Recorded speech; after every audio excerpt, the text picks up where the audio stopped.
Your kids can skip this year. Mother's Day is only for the well-behaved ones. My mom chirped over the phone, her tone light and polished, like she was sharing a shopping tip. For a second, I thought I misheard her. But then I saw Luna, my sweet, bright-eyed 8-year-old, freeze mid-sip of her juice box. Her little fingers tightened, and her lip began to tremble. "Grandma doesn't think I'm good," she whispered, barely audible.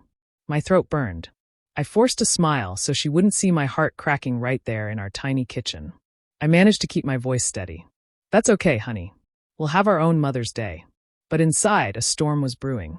My mom, Brenda, wasn't just excluding us. She was making a statement. The brunch at the Gardenia Room was her annual parade of perfect motherhood. Matching outfits, expensive gifts, curated photos for Facebook. And now, she wanted us erased from that image. She blamed Luna's behavior, referencing the time months ago when Luna had giggled too loud at Thanksgiving and accidentally knocked over a glass of sparkling cider. But I knew the real reason. A few weeks earlier, I had stopped paying my sister's gym membership, my brother's car insurance, and my parents' endless emergency bills. I'd finally said the words they hated most. No. For years, I'd been the quiet fixer, the one they leaned on, used, and dismissed. The successful one, who didn't need love, only responsibility. But now that I'd set boundaries, I'd been marked as selfish. And Luna, my innocent daughter, became collateral damage. I swallowed hard and replied evenly. Understood. We wouldn't want to ruin the perfection. My mother didn't notice the steel beneath my tone. She took it as surrender. Minutes later, my phone buzzed again, this time with a notification from the family group chat. There it was, a screenshot of my message, forwarded by Brenda with a caption. "Glad she finally understands." A dozen emojis of champagne glasses followed from my sister, Chloe, and a thumbs up from my brother, Liam. They thought they'd put me back in my place. But what they didn't realize was that in that moment, something inside me clicked into focus. I turned to Luna, kneeling beside her. "Hey," I said softly, brushing a strand of hair from her cheek. "Grandma doesn't get to decide who's good. You are amazing, and we're going to make this the best Mother's Day ever." She nodded, her eyes still glassy but trusting. That look, pure faith in me, ignited something I hadn't felt in years, resolve. I realized I'd spent my life earning love that came with conditions, paying for acceptance that never existed. That call didn't break me. It forged me. I was done being the family's wallet, their scapegoat, their silent servant. They thought disinviting me was power. But it was permission, the permission I needed to stop belonging to people who only valued what I gave, not who I was. Luna had finally fallen asleep on the couch, her cheeks still wet from crying. I sat beside her, gently fixing the blanket around her shoulders. The silence in the room felt heavy, almost like it was pressing against my chest. I tried to distract myself, scrolling mindlessly on my phone, until a notification popped up. Chloe is live on Instagram. For a second, I almost ignored it. But curiosity, or maybe pain, made me tap it. The screen filled with light and laughter. There they were, my entire family, celebrating at the Gardenia Room. My mom, Brenda, was sitting at the center, surrounded by flowers, champagne glasses, and smiling faces. Everyone looked so perfect, so proud. Then I saw the caption that made my stomach twist. "A Mother's Day with my real family.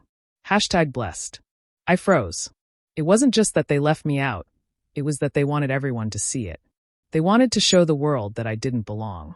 The laughter coming from my phone sounded sharp, almost mocking. My mother's voice echoed in the background, full of warmth I hadn't heard in years. Warmth that was never meant for me or my daughter. I muted the video, but the damage was already done. My hands were shaking, but not from sadness. Something colder was taking over. I finally saw the truth that had always been there. This wasn't a family celebrating love. It was a performance. A picture-perfect act for the world to see while hiding the cruelty behind it. I looked around my home. The small, quiet space I had built from nothing. The paint stains on the table from my design projects. Luna's drawings taped to the fridge. The worn couch where we shared our laughter. It wasn't fancy, but it was real. Everything in that Instagram video was fake, even their smiles. They said Luna wasn't well behaved, but I knew that was just an excuse. The real reason was simple. I stopped being useful. I stopped paying their bills and solving their problems. I stopped letting them drain me. And when I stopped playing their game, they kicked me off their stage. As I watched the video one last time, my mother lifted her glass and said, "To family." The irony almost made me laugh. That word, family, had been twisted to mean obedience, silence, and sacrifice. I had given all three. I put my phone down and leaned back on the couch, listening to Luna's steady breathing. For years, I had begged for their approval, but sitting there, I realized something. I didn't need it anymore. I didn't need their validation, their fake smiles, or their public shows of love. That night, I didn't cry. I didn't text anyone asking why. I simply whispered to myself, let them keep pretending. I turned off my phone, kissed Luna's forehead, and said, we'll make our own version of family, one that doesn't hurt. For the first time in a long time, I felt free. After I tucked Luna into bed and kissed her forehead, I sat in the living room for a long moment, staring at the quiet glow of my laptop screen. My hands hovered over the keyboard, and I could feel the weight of years pressing down on me. Years of paying for everyone else's comfort while pretending it didn't hurt. I had told Luna earlier that tomorrow would be a better day, and for once I meant it. I was about to make sure of it. I opened my online banking app, and the list of transactions hit me like a slap. My mother's luxury cable package, Chloe's gym membership, Liam's phone bill, the shared credit card they used without a second thought, all of it tied to me. Every month, hundreds of dollars quietly drained from my account to support people who couldn't even wish my daughter a happy Mother's Day. I stared at each payment, my chest tightening with disbelief. I had been their safety net for so long that they no longer even noticed I existed beyond what I provided. I started clicking cancel. One by one, I cut the ties that had kept me chained to their needs. First, Mom's premium subscription gone. Then Chloe's gym membership. She'd once joked that I was her personal sponsor, laughing as if it were cute. I canceled it with a single click. Liam's phone plan came next, along with the family's shared credit card. Every transaction I ended felt like a thread snapping free. As I worked, my phone kept lighting up beside me. Notifications from the family group chat filled the screen. Photos from the brunch. My mother posing with a bouquet of roses. My sister's perfect smile as she held up a glass of champagne. The caption read, "Grateful for my family's endless love and support." I almost laughed. Endless support, I thought, only because it came from me. I didn't feel angry anymore. Just done. Every time I hit confirm, I felt a strange calm settle over me. I wasn't punishing them. I was simply taking back what was mine. I was done being their silent provider, their invisible backbone. By the time I was finished, it was past midnight. My accounts were clean, my responsibilities cleared. For the first time in years, my money, my hard work, belonged to me and my daughter alone. No more guilt. No more manipulation disguised as love. Before closing my laptop, I checked my balance. It wasn't much, but it was finally untouched, pure. I imagined my mother the next morning, trying to watch her favorite show only to find the service cut off. Chloe arriving at her gym, her card declined. Liam calling customer service, furious that his phone plan was mysteriously canceled. The thought didn't bring me joy, but it brought me peace. They'd finally have to live like I did, accountable for their own choices. I shut the laptop, feeling lighter than I had in years. For once, I didn't feel like a daughter trying to please everyone or a sister holding everything together. I just felt like me, a woman who finally understood her worth. Luna stirred softly in her sleep, and I whispered to myself, "It starts now." The next afternoon, while Luna and I were baking cookies, my phone began to buzz on the counter. The caller ID showed an unknown number. Normally, I wouldn't answer, but something told me to pick it up. A polite male voice came through the line. "Good evening, Ms. Vance. This is Mr. Albright, the manager at the Gardenia Room. I believe your family is dining with us right now." I kept my voice even. "Yes, that's right. Is there a problem?" He cleared his throat. "It seems there's been a bit of a payment issue. The card on file has been declined, and they mentioned it was under your name. I thought it might be a mistake." For a moment, I just listened. In the background, I could hear muffled chatter, my mother's sharp tone, Chloe's annoyed sigh. I could almost picture them sitting there, confused, embarrassed, maybe even angry. I took a breath before replying, "There's no mistake, Mr. Albright. The card they're using is no longer active. The host of the reservation, Brenda Vance, is responsible for the payment." He paused, perhaps surprised by how calm I sounded. "I understand," he said carefully. "I'll inform them." "Thank you," I replied softly, then hung up. For a second, I stood still, my heart beating steadily but not fast. I wasn't nervous. I wasn't guilty. I just felt finished. The same people who had flaunted their luxury meal, posting pictures as if they owned the world, were now sitting in that restaurant realizing their comfort had an expiration date. 10 minutes later, my phone lit up again, this time with messages. "What's going on?" from Chloe. "Your card isn't working," from Liam. And finally, my mother's text. "Fix this immediately, Sienna. We're being humiliated." I set the phone down and went back to stirring cookie dough. Luna came up beside me, holding a wooden spoon and smiling. "Can I help, Mommy?" she asked. I nodded, handing her the spoon. "Of course, sweetheart." I refused to let their chaos disturb our peace. For years, they had expected me to solve every inconvenience, to quietly cover every shortfall. Not this time. They could handle it the same way I always had, by taking responsibility for their own mess. Another call came in, and I knew who it was without looking. I answered anyway. Brenda's voice was sharp and breathless. "Sienna, what did you do? The cards aren't going through. They're asking for another form of payment." I spoke slowly, each word measured. "Mom, the accounts you've been using are closed. You'll have to pay the bill yourself." She gasped like I'd just spoken another language. "You can't be serious. This is Mother's Day. You're making me look ridiculous in front of everyone." I glanced at Luna, who was humming softly beside me. "You managed to make your own daughter and granddaughter feel small today," I said. "I think you'll survive a little embarrassment." Before she could reply, I ended the call. The phone buzzed again, but I didn't answer. The noise from that restaurant, the confusion and panic I could imagine, they were no longer my problem. I wiped my hands on a towel, sat beside Luna, and smiled. For once, I didn't feel like the family's problem solver or the invisible helper. I felt like someone finally free from a lifetime of control. Not long after I hung up on the restaurant manager, my phone started buzzing nonstop. I didn't even have to look to know who it was. The family group chat was lighting up like fireworks. Messages poured in one after another. Chloe's came first. "What did you do?" "This isn't funny." Then Liam. "Call the bank and fix this right now." Finally, my mother. "We're being humiliated. Everyone is watching. Do something." The phone kept vibrating on the table, but I didn't move. I sat quietly, sipping tea, listening to Luna sing to herself as she drew at the kitchen counter. The sound of her soft voice grounded me.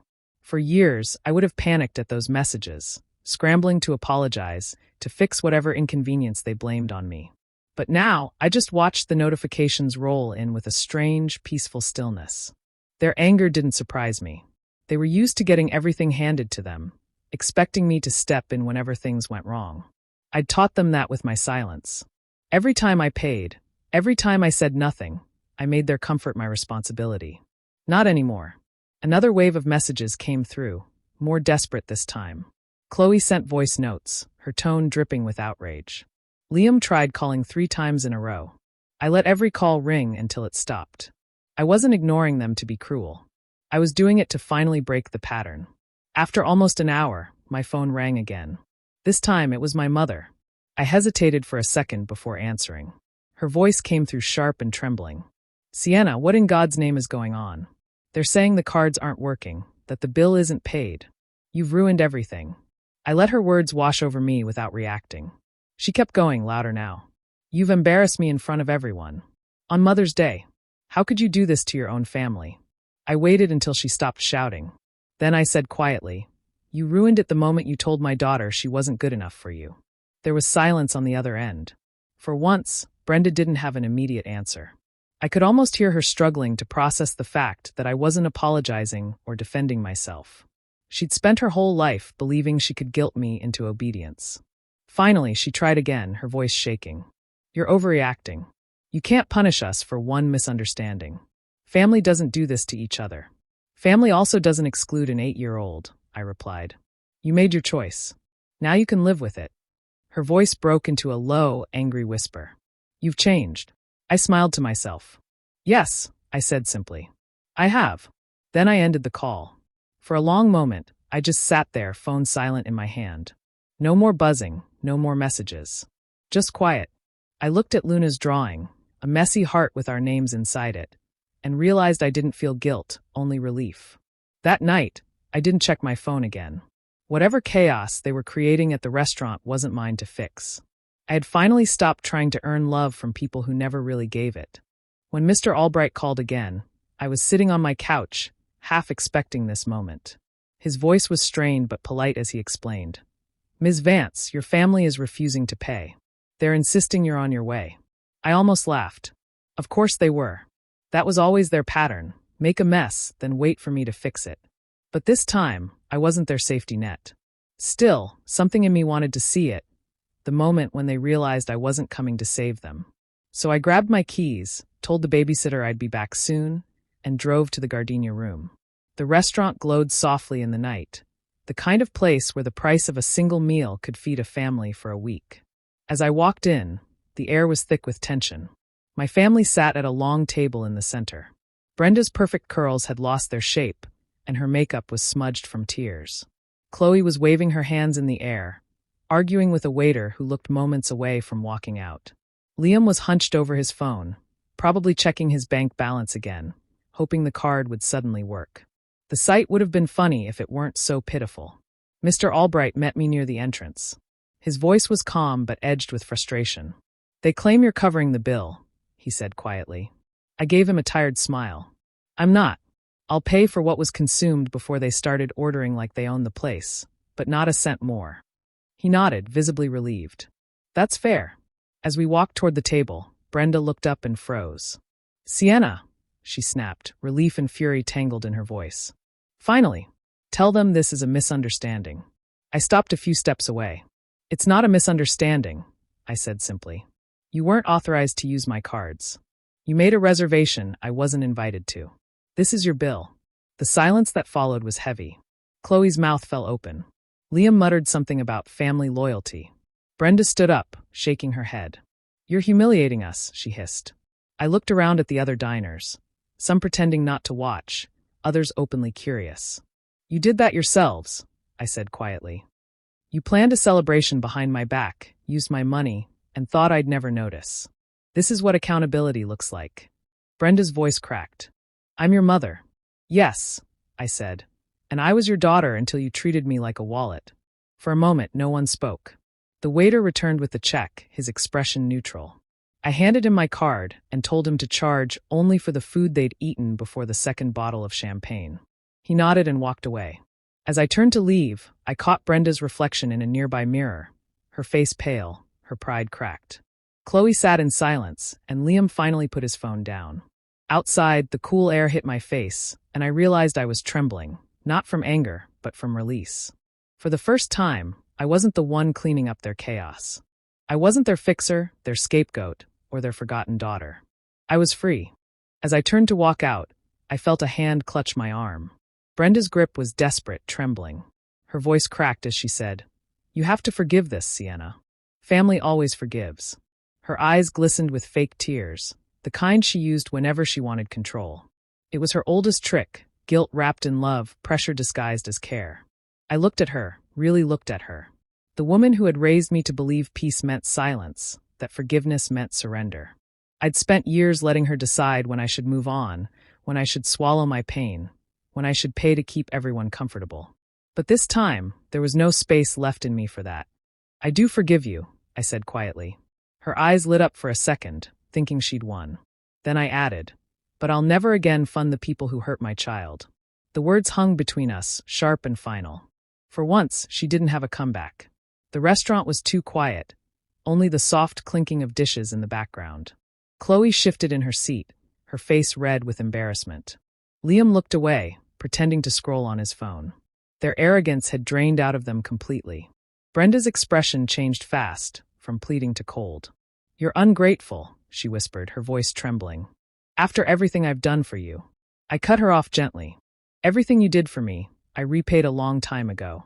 Every bill, every dinner, every moment you made me feel small, I've paid for it 100 times over. You just didn't notice because the money never came from your account. Her jaw tightened. You can't do this to us. I already did, I said, pulling my arm free. And I'm finally okay with that. I turned and walked away. Each step felt heavier and lighter at the same time, like walking out of a burning house and realizing I'd survived. Behind me, I heard the manager's calm voice as he explained the payment options again. Brenda tried to argue, but the strength in her tone was gone. The mask had cracked. As I reached the door, I glanced back one last time. The family I once tried so hard to please now looked small, cornered by reality. The people who thought they were untouchable were suddenly exposed, struggling to pay for the luxury they believed they deserved. Outside, the night air was cool, sharp, and freeing. I breathed deeply, feeling the weight slide off my chest. For years, family always forgives had been their excuse for everything. The way they treated me, the way they dismissed Luna, the way they used me like a tool. But I finally understood that real forgiveness didn't mean letting them back in. It meant walking away and not looking back. As I got into my car, I didn't cry. I didn't shake. I just drove home, knowing that the version of me who begged for love in exchange for money was gone forever. The next morning, my phone wouldn't stop buzzing. Missed calls, voice messages, and long texts filled the screen. My father, Mark, started first, pretending to sound calm. "Sienna, honey, this has gone too far. You made your point. Now fix it." His voice carried the same tone he used when I was little. Firm but hollow, meant to make me feel small. Then came Liam's messages, loud and angry. "You can't just cut us off like this. We're family. How are we supposed to pay for everything now?" The irony made me laugh quietly. They had always assumed I'd be there, quietly covering their mistakes, smoothing over their chaos. Their words didn't sting this time. They sounded less like family and more like clients who'd lost their favorite source of funding. The guilt attempts rolled in soon after. Mom's crying. "You're tearing this family apart. We just need help until things settle." I'd heard all of it before. Every plea was the same pattern: blame, pressure, and silence after they got what they wanted. I didn't reply.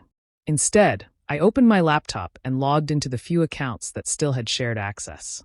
My hands didn't shake this time. I went through each one, step by step, closing doors they didn't even know existed. I called my attorney and explained everything. He already knew most of the situation, but now I wanted it done officially. Every financial tie cut, every joint account closed, every authorization removed. It wasn't about revenge anymore. It was about peace. For years, I had been so afraid that without them, I'd be alone. But as I watched the lawyer confirm the final documents, I realized I had been alone the whole time, just surrounded by people who only stayed because they could take from me.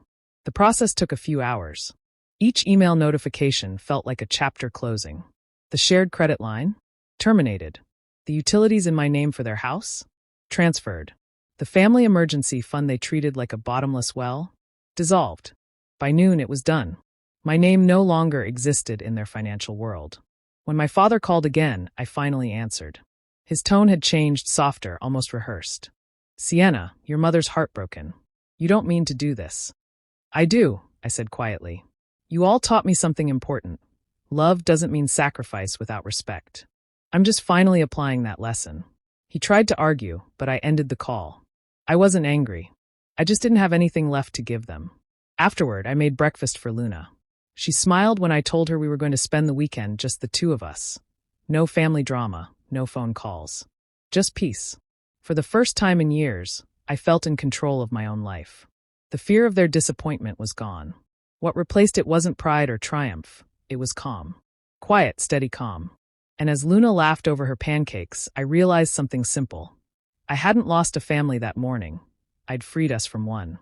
It didn't take long for the whispers to begin. By the end of the week, my phone was full of missed calls from relatives I hadn't heard from in years. Some opened with fake sympathy, others jumped straight to judgment. "Sienna, what did you do to your mother? Your family says you embarrassed them in public. They said you've become cold, selfish, obsessed with money." I could almost predict every word before they said it. It was the same story my family always told when they lost control. Twist the truth, make me the villain, and paint themselves as the victims. They were good at it. They had practice. Instead of defending myself, I listened quietly. I waited for each person to finish their version of the story. Then, with the same calm I'd used at the restaurant, I asked just one question. "Did they tell you they excluded Luna from Mother's Day because she wasn't well-behaved?" Silence. It always came right after that line. If they tried to recover, I asked another. "Did they mention that I was expected to pay for a celebration my daughter wasn't even allowed to attend?" Most didn't know how to respond. Some mumbled something about not being aware of all the details. A few hung up right away. But one by one, the calls stopped. The people who once rushed to gossip now stayed quiet, unsure which version of the story to believe. At first, it hurt. Knowing that people I'd grown up around were willing to believe the worst of me stung. But then I remembered. These were the same people who only called when my family needed a favor or a donation. None of them had ever called to ask how I was doing or how Luna was settling into school. Their sudden concern wasn't about me. It was about keeping up appearances. My mother, of course, didn't stop. She posted quotes about betrayal by your own blood and ungrateful children who forget their roots. Chloe commented under every post with crying emojis, and Liam tagged me in one with the caption, "Some people let money change them." It should have made me angry, but instead I felt strangely detached. Let them talk. The people who mattered already knew the truth. My real friends reached out quietly, not with gossip, but with kindness. One of them said, "The louder they scream, the guiltier they feel." I smiled at that. It fit perfectly. The longer the lies went around, the less power they had. Truth doesn't need defending, it just needs patience. Within a week, even the relatives who first believed my family stopped calling. A few even sent messages apologizing for listening to rumors. I didn't hold grudges. I just didn't respond. By then, I'd stopped checking social media altogether. Instead, I spent my evenings reading with Luna, cooking simple dinners, and feeling the quiet peace that comes when drama finally runs out of oxygen. My family's voices faded into the background, replaced by the steady rhythm of a life finally built on honesty. Not obligation, not guilt, not appearances. Just truth. A week later, I took Luna to the botanical gardens. The air was warm, and the sun painted everything gold. She ran ahead, her laughter echoing through the flower paths, her small hands reaching out to touch every color she could find. For the first time in years, I wasn't checking my phone or waiting for another demand. I was just there, watching my daughter smile, feeling light for once. We stopped by a small cafe near the garden and ordered ice cream for breakfast. Luna looked at me, eyes bright, a little chocolate on her chin, and said, "This is the best day ever, Mommy. It's just us." Her words wrapped around my heart like sunlight. I smiled and told her, "It always will be, sweetheart. Just us." For a while, I forgot everything. The arguments, the guilt, the years I spent trying to earn love that was never freely given. Sitting there with her, I realized I didn't need to fix my family. I only needed to protect the one I had built, me and Luna. Later that afternoon, as we walked back to the car, my phone buzzed. I almost ignored it, but when I saw my father's name, I answered. His voice sounded tired, much older than I remembered. "Your mother, she doesn't understand how you could do this to your family," he said softly, as if he was delivering bad news. I looked at Luna, still humming to herself and collecting fallen petals. I felt no anger, just an empty kind of calm. "Tell her," I said quietly. "I finally learned how to be a real mother." There was silence on the other end. No shouting, no guilt, no manipulation. Just breathing. I ended the call, blocked the number, and put the phone away. Driving home, I watched Luna in the rearview mirror, her head resting against the window, holding the petals like tiny treasures. That image felt like everything I had been fighting for: peace, simplicity, love without conditions. That night, as I tucked her into bed, she whispered, "Do you think Grandma will ever like me again?" I brushed her hair back and kissed her forehead. "You don't have to earn anyone's love, Luna," I said. "The people who truly love you never make you question if you're enough." She smiled sleepily and drifted off. I stood there for a while, watching her breathe, realizing how quiet the house felt, not empty but full of peace. The kind of peace that only comes after you finally stop chasing approval and start choosing yourself. And in that quiet moment, I knew this was our new beginning, our new legacy. Do you think I made the right choice by walking away from my family, or should I have given them another chance? Tell me your thoughts in the comments, and don't forget to subscribe and hit the notification bell for more stories.